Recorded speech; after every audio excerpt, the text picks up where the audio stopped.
How to fix authorization issue in VPN Proxy Master. It might be some interruption caused by other apps.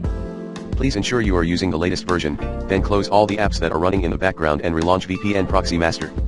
If the issue persists, please send us an in-app feedback message and VPN Proxy Master's 24/7 customer support will get back to you.